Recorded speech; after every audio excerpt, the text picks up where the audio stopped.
Samantala, nairapol na mga kaso kaugnay na pork barrel scam na isinampas sa Sandigan Bayan. May live report si Bernadette Reyes. Bernadette. Hindi pasado na 11 ng umaga kanina ay sinagawa ng Sandigan Bayan ng pagrarapol sa mga kasong plunder at graft na isinampa ng Ombudsman sa kaugnay ng pork barrel fund scam. Napapikit si Sandigan Bayan Presiding Justice Amparo Cabotahita nang malaman sa kanyang 3rd Division na punta ang 16 na plunder at graft cases laban kay Senator Juan Ponce Enrile at mga kapwa-akusado nito.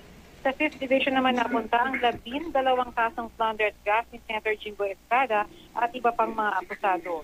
Sa 1st Division naman, nakahawak ng 17 kaso laban kay Senator Bong Revilla at iba pang mga akusado.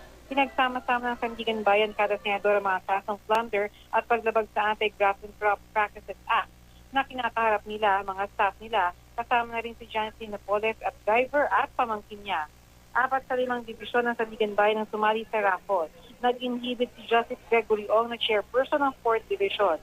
Matatanda ang minsan ang nadawit na pangalan ni Justice Ong Katigap Scam na nagsimula sa larawang puhan niya kasama ang sinasabing utak ng 10 billion peso pork barrel scam na si Janet Lynn Napoles. Si Justice Cabotahita ay inappoint ni Pangulong Noynoy Aquino noong 2012 bilang maestrado ng Anti-Graft Court at naging presiding justice noong October 2013. Si Justice Rafael Lagos na miyembro naman ng 4th Division, appointed din ni Pangulo bilang maestrado noong 2010.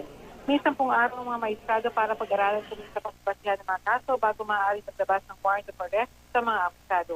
Pero sa dami ng mga dokumentong kailangang bukitin, maaaring lumagpas pa ito sa itinakdang araw. Samantala, sakaling ipagkalab ng Korte Suprema ang giling ng Ombudsman na bumuo ng Special Division para sa pagdinig ng mga naturang kaso, ililipat na lang daw ito ang mga records mula sa mga regular na divisyon. Binigyan ng Korte Suprema ang lahat ng partido na magkomento ng di lalagpas ng 3 araw. Ang raffle ay walang epekto sa anumang aksyon ng Korte Suprema sa hiling ng Ombudsman. Gigi? Maraming salamat, Bernadette Reyes.